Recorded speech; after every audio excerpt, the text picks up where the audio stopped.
अब सबसे पहले भी हम देखेंगे इस वीडियो में कि टॉन्सिल्स एंड एडिनॉइड्स क्या होते हैं। तो टॉन्सिल्स एंड एडिनॉइड पहले पढ़ते हैं, फिर अब हम देखते हैं कि इसका केस इससे रिलेटेड क्या होगा। तो टॉन्सिल्स एंड एडिनॉइड ये एक part of the lymphoid tissue present होते हैं बॉडी में as a part of first line mechanism. अब फर्स्ट लाइन मैकेनिज्म का मतलब है कि जब भी बॉडी के अंदर at the level of entrance of the microorganism अगर हम उसको वहीं पर डिस्ट्रॉय कर दें तो उन मैकेनिज्म को हम बोलते हैं फर्स्ट लाइन मैकेनिज्म। जैसे कि हमारा स्किन है वो बैरियर प्रोवाइड करता है, first line barrier to the microorganism. और उसके अलावा जितनी भी हमारी म्यूकोजल सरफेसेस हैं, जैसे कि जीआईटी में जितनी भी म्यूकोजल सरफेसेस में आईजीए एंटीबॉडीज़ वगैरह जो प्रेजेंट होती हैं वो भी फर्स्ट लाइन मैकेनिज्म का ही एक्ट करती हैं। और यही माउथ में हमारे प्रेजेंट होते हैं। माउथ में जो फेरिंग्स है, ओरोफेरिंग्स और नेजोफेरिंग्स में प्रेजेंट होते हैं टॉन्सिल्स और एडिनॉइड्स। ये भी फर्स्ट लाइन मैकेनिज्म्स का ही काम करते हैं ताकि जितने भी जो बैक्टीरिया वगैरह होते हैं वो बॉडी में इंटर होने से पहले ही डिस्ट्रॉय हो जाए। तो इनकी लोकेशन थोड़ी चेंज होती है, काम इनका सेम ही होता है। अब देखिए जो टॉन्सिल होता है वो प्रेजेंट होता है ओरल कैविटी में, यानी कि ओरोफेरिंग्स का ये पार्ट होता है। और जो एडिनॉइड्स है वो भी फेरिंग्स का पार्ट है लेकिन नेजोफेरिंग्स का ये पार्ट है। Back of the nasal cavity में प्रेजेंट होता है एडिनॉइड्स। तो back of the nasal cavity में एडिनॉइड प्रेजेंट होंगे और जो ओरल कैविटी है ओरोफेरिंग्स वहाँ पर प्रेजेंट होंगे टॉन्सिल्स। तो जब भी ये इनमें इन्फेक्शन वगैरह होता है तो मोस्टली ये क्या होता है, इनका जो साइज़ होता है वो इनलार्ज हो जाता है।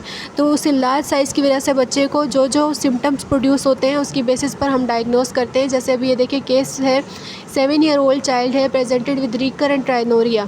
उसको बार बार क्या है, नेज़ल डिस्चार्ज हो रहा है, he is persistent mouth breather. अब माउथ ब्रीदर क्यों है, क्योंकि देखें back of the nasal cavity में एडिनॉइड है। जब भी एडिनॉइड इनलार्ज होंगे तो बच्चे में जो भी एयर एंट्री है वो कम हो जाएगी और वो फिर क्या करेगा, माउथ ब्रीदिंग स्टार्ट करेगा। तो बच्चा है persistent mouth breather. He has history of otitis media. Otitis media क्यों हो रहा है, क्योंकि ओरल कैविटी लिंक होती है हमारे मिडल ईयर से with the help of the Eustachian tube. तो जब भी ओरल कैविटी में कोई इन्फेक्शन होगा तो वो इजीली मिडल ईयर में जाएगा और मिडल ईयर से इजीली इन्फेक्शन जाएगा ओरल कैविटी में, तो उसको रिकरेंट ओटाइटिस मीडिया भी रहता है। ऑन एग्जामिनेशन उसका चेस्ट भी नॉर्मल है और उसका टेम्परेचर भी नॉर्मल है। टेम्परेचर ज़्यादा हो सकता है जब भी सीवियर इन्फेक्शन अगर बैक्टीरियल हो जाए। और उसके बाद रेस्पिरेटरी रेट भी उसका बच्चे का नॉर्मल है, मतलब कि लंग का कोई भी प्रॉब्लम नहीं है बच्चे को, इसलिए चेस्ट भी क्लियर है, रेस्पिरेटरी रेट भी नॉर्मल है। तो आपको सिनेरियो में सब कुछ पता लग जाएगा। अब इसका थोड़ा सा सिनेरियो मैच करता है कोइनल एट्रेजिया से, लेकिन वो नहीं है। वो क्यों नहीं है, क्योंकि वो बच्चा होता है इन्फेंट, क्योंकि वो अर्ली में प्रेजेंट करता है और वो बिल्कुल क्रोनिक मतलब कि सीवियर कंडीशन होती है जिसमें कम्प्लीटली नेज़ल कैविटी ऑब्स्ट्रक्ट होती है। और बच्चा जब भी मुंह बंद करता है तो बच्चे को क्या होगा, सीवियर साइनोसिस और एपनिक स्पेल्स में चला जाता है। और जब भी वो क्राई करता है तो वो सही होता है, लेकिन इसमें ऐसा कुछ नहीं है। बच्चे की एज भी ज़्यादा है और ये सारे फीचर्स जो हैं जिसकी वजह से हम इजीली फाइंड आउट कर लेंगे क्लिनिकल बेसिस पर। अब देखते हैं कि ये काज किससे होता है। जो मोस्ट ऑफ द एपिसोड होती हैं फेरिंजो टॉन्सिलाइटिस की, मतलब कि जो फेरेंजाइटिस हमने पढ़ लिया, ये मोस्टली वायरसेस से काज होती है। और अगर बैक्टीरियल देखा जाए तो अल्फ़ा बीटा जो हेमोलाइटिक स्ट्रेप्टोकोकस है, group A beta haemolytic streptococcus जो हमने कहा था कि यूरिमेटिक फीवर भी काज करवाता है, वो होता है बैक्टीरियल। उसके अलावा बैक्टीरियल दूसरे भी हो सकते हैं, हीमोफिलस इन्फ्लुएंजा भी हो सकता है। अगर ये बहुत ज़्यादा ही लार्ज हो जाए टॉन्सिल एंड एडिनॉइड तो ये मेजर काज बन सकते हैं अपर एयरवे ऑब्स्ट्रक्शन का चिल्ड्रन में, छोटे बच्चों में।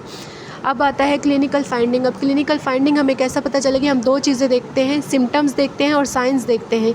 सिम्टम वो जो कि वो मरीज़ खुद बताए या उनके पेरेंट्स वगैरह खुद बताएं, साइंस वो जो हमें इजीली हमें दिख जाएं, खुद दिखें।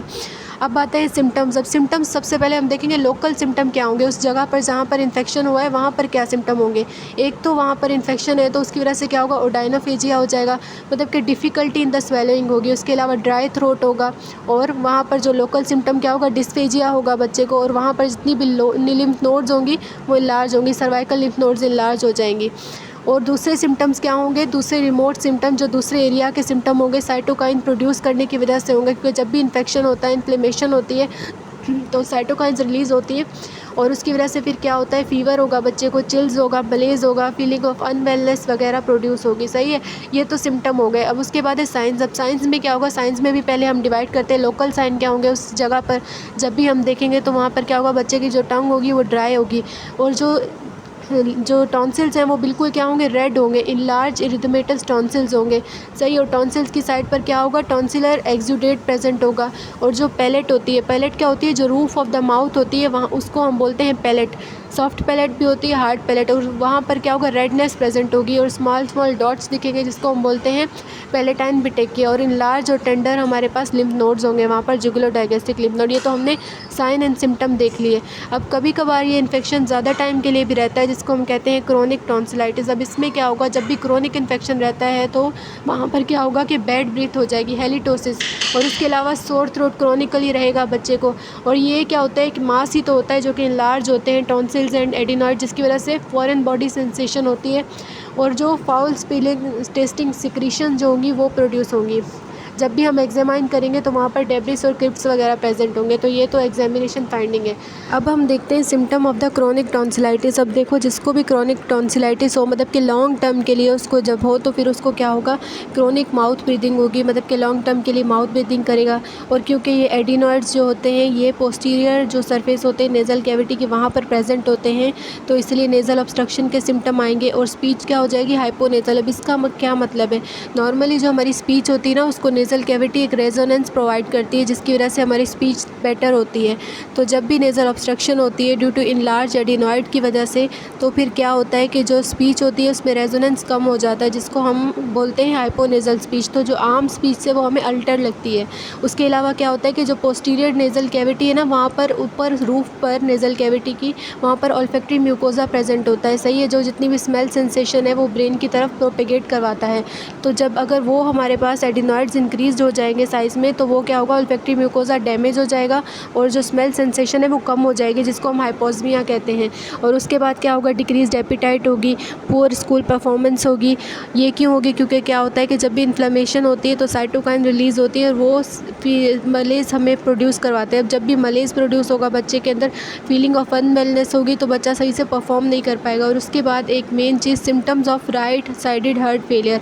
अगर बहुत ज़्यादा टाइम तक बच्चे को ये रहेगा तो राइट साइड हार्ट फेलियर के सिम्टम भी हो सकते हैं। अब इसका मैकेनिज़्म कुछ ऐसे है कि देखो, नाइट टाइम पे ना ऑब्स्ट्रक्शन ज़्यादा फील होती है क्योंकि सारा जितना भी मैकेनिज़्म है वो रिलैक्स होता है और ज़्यादा ही सिक्रीशंस होती हैं।